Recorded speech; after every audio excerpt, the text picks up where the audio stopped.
This is one of the most miraculous drone crashes ever, and honestly a ridiculous story, but to set the scene, in the last video I had the dumbest crash ever and I destroyed my 5-inch drone. What that is basically I destroyed the acrobatic drone that can do all the cool stuff, and now I'm stuck with my only drone left, which is a Cinewoop, and that's like a slow moving drone, which is quite a bummer to be honest. But I am committed to get the sickest drone shots possible with this small drone. However, I had the bright idea of switching the FPV camera from my dead drone to my Cinewoop, and long story short, all that would mean is that I'm going to fly a lot better, or at least that's what I thought.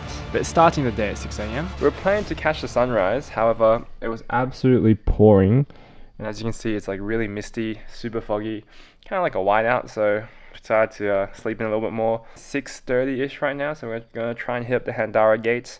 Hopefully it's not packed. I do want to fly my Cinewoop today. I can't lose it because I have a bit of a collaboration with another resort and they're expecting some drone footage. So gotta fly careful and let's try and make the most of a Cinewoop, the Protect 35. Also, I'm getting on the scooter. I haven't ridden the scooter in like 4 years, so fingers crossed we don't die. Yeah, hopefully my scootering skills are still on par.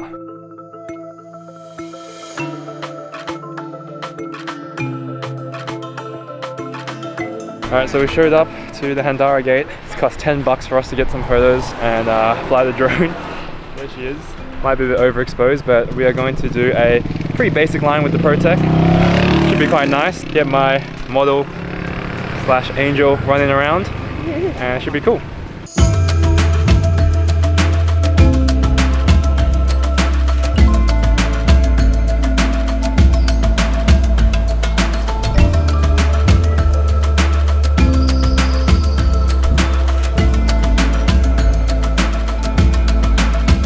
That was a pretty decent flight. However, as you can tell, I'm really missing the 5-inch drone. I would have flown way faster and got some even more dynamic shots, but it is what it is. On that note, I also dropped my LUTs, which includes a tutorial to color grade iPhone, GoPro, and even S-Log3 footage, so go check them out. Also, thankfully, we remained alive on the scooter. How was my scootering?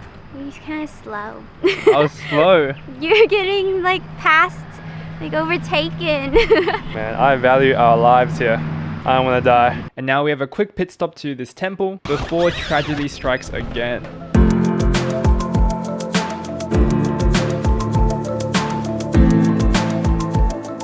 After the temple, we had the goal to see one of Bali's most beautiful waterfalls. The road there was extremely suspect, but that wasn't a worry at all compared to what was about to happen. Oh man, just yeeted the motorbike down a lot of steep sus roads, and we're on the way to the Banyumala waterfall now. Fly some casual droning because like I said, I can't lose this quad because I need it for a hotel later. We'll see how it turns out and let's check out this waterfall.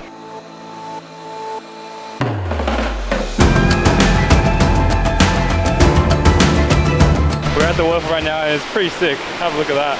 I think we've got a good drone line all the way down there. Fly through, and then just admire this big thing. It's honestly beautiful.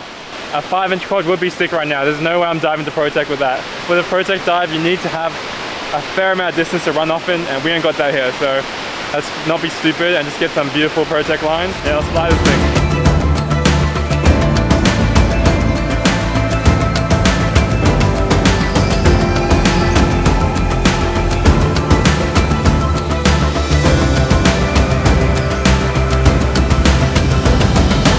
At this point, I tried a few more dives, but I found it basically impossible to get control with this small drone. And after flying for a bit and getting some bangers, all of a sudden my screen went completely black and I could not see a thing.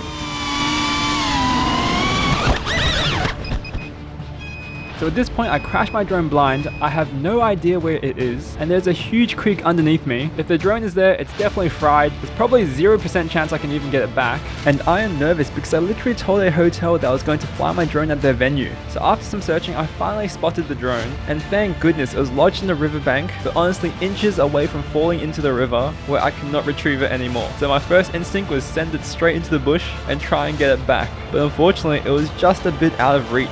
That didn't deter me though, because if you see these iron bars, I literally hung off them with my arms. I tried to use my legs as tongs to try and clamp my drone up. That didn't work and I nearly died, but thankfully the Bali locals realized I was struggling and knew I was in a dangerous spot. And one of them came with rope and climbed down the iron bars and managed to get a hold of the drone and bring it back to safety. Oh my goodness, look at how destroyed I am.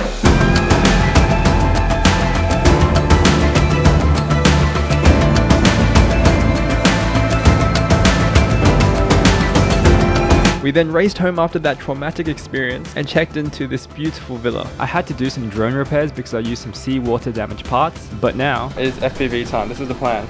We're going to do Crystal walking out here, and then the drone's going to come with it. The drone's going to do a loop of the whole villa, and then by that time hopefully she'll be at the edge of that infinity pool, and we'll do some orbiting around there or something, and that'll be a sick line. Fingers crossed I don't crash, fingers crossed it turns out okay. Let's do it.